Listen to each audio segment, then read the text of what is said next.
오늘 주제는 실행력이라는 걸 갖고 잠깐 얘기를 좀 드릴게요. 실천력, 이렇게도 많이 하죠. 우리는 아이를 키우면서 일상생활을 루틴하게 하고 있잖아요.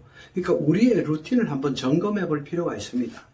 여러분, 역사적으로 우리는 위인전을 많이 읽죠. 그 위인들의 공통점을 보면, 아니, 성공한 사람들의 공통점은 한결같이 똑같아요. 루틴이 되게 잘 돼 있고요.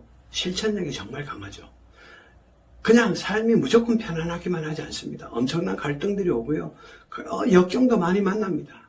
그러나 목표가 있으니까 항상 추진하고, 어려울 땐 인내하고, 집중하고, 몰입하고, 실패도 포기하지 않습니다. 실패는 엄청난 교훈을 주거든요. 그래서 그 실패의 원인을 찾아서 다시 보완해서 재도전을 하면 됩니다.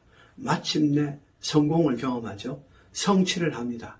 그 기쁨을 절대 잊지 않습니다. 그리고 이와 같은 성공 경험은 자신감을 줍니다. 다음에 다시 다른 일이 반복될 때도요, 같은 멘탈이 나오게 되는 거죠. 그러니까 이 성공 경험을 여러분 많이 만드셔야 합니다.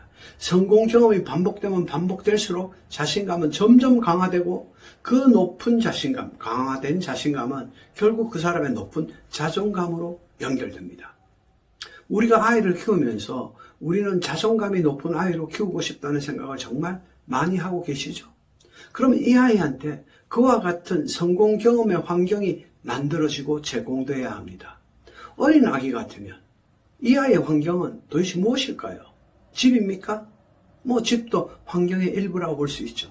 가장 중요한 환경은 누굴까요? 그렇습니다. 바로 엄마입니다.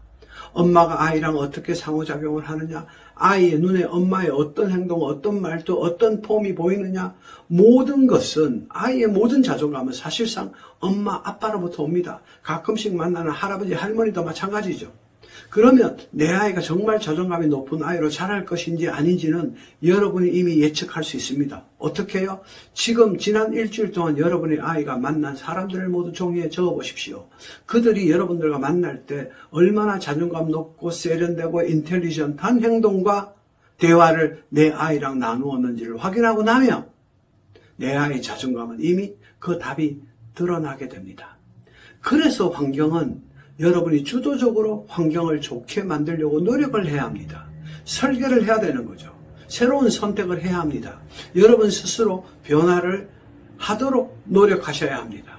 누구나 인간은 완벽하지 않죠. 우린 어제에 머물러 있을 수 없습니다. 오늘은요, 사실 현재도 아닙니다. 오늘이 뭡니까? 오늘은 과거에서부터 오늘까지의 결과물 아니겠어요? 그럼 미래는 뭘까요? 오늘부터 앞으로 하게 될 미래의 모든 노력의 축적이 미래의 결과값으로 나타날 거라는 거죠. 너무나 간단한 공식입니다. 우리 아이의 높은 자존감을 위하여, 우리 아이가 훗날 세상에 나갔을 때 모든 어떤 경우에도 자신감 있게 당당하게 도전할 수 있는 아이로 키우기 위해서 제일 먼저 하셔야 될 것은 바로 우리 자신의 변화입니다. 여러분이 변화하겠다고 결심하는 겁니다. 여러분이 변화하겠다고 선언하는 거예요. 그리고 여러분한테, 우리한테 필요한 것들을 리스트를 나열하고 그 리스트 중에서 우선순위를 정하고 하나씩 실천해 가는 과정에 불과합니다. 결코 쉽지도 않지만 그렇다고 결코 어려운 일도 아닙니다. 근데 너무나 많은 사람들은 그냥 늘 자기 자신이 앉아있던 그 의자에 앉아있을 뿐입니다. 그런 것들을 지나가면서 구경만 합니다. 그리고 말을 하죠. 내 친구는 요번에 운이 좋아하고 땡땡에다가 투자했다가 대박 났대. 누구는 뭐뭐 하다가 망했대. 너무나 쉽게 남의 이야기를 합니다. 인생은 그런 것에 시간을 허비해서는 안 됩니다.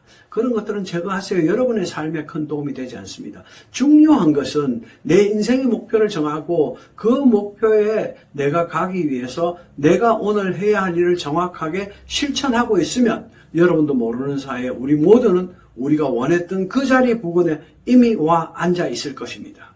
그러니 지금 그 앉아있던 익숙해진 의자에서 일어나셔서 새로운 방향으로 고개를 돌리면서 무언가 다른 곳을 바라다 보십시오.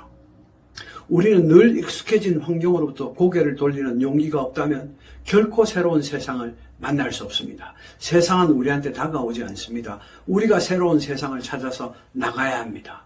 요즘 어떠신가요? 세상은 너무 빠른 속도로 급변하고 있죠. 정보도 너무 많아서 여러분 스마트폰으로 이것저것 정보를 채널 클릭하듯이 움직여봐야 머리만 혼란스러워질 뿐 실제 나한테 도움이 되는 건 별로 없습니다.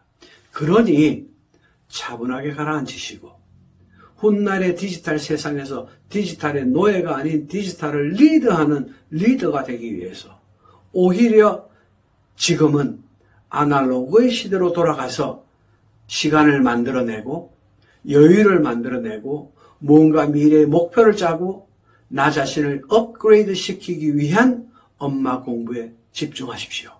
엄마라는 사람은 내 아이에게 길을 보여주는 사람입니다. 엄마라는 사람은요, 내 아이 스스로가 그런 길을 너무나 잘 걸어갈 수 있도록 다양한 습관을 어플처럼 다운로딩 시켜주는 존재입니다. 말로 전해줄 수 없습니다. 나의 행동은 그렇게 보여주지 못했는데 훗날 너 공부 잘해라고 말해봐야 아무 소용이 없다는 건 전 세계 모든 사람들은 이미 다 알고 있는 일입니다. 그러니 우리 이미 되풀이했던 실수들은 더 이상 하지 맙시다. 할 일, 하지 말아야 할 일, 선명하게 구별해서 하지 말아야 할 일들은 꽉 구겨서 휴지통에 던져버리고요. 진짜 해야 할 일, 소중한 일들 몇 가지를 리스트업해서 그 일에 집중하시기 바랍니다. 혼자 하기 힘드시다면요, 엄마 학교로 오세요. 여기 많은 동료들이 있습니다. 멘토링을 해드립니다. 가르쳐드립니다. 하나하나 방법을 제시해드립니다. 인생은 짧다. 임신기는 더욱 짧다.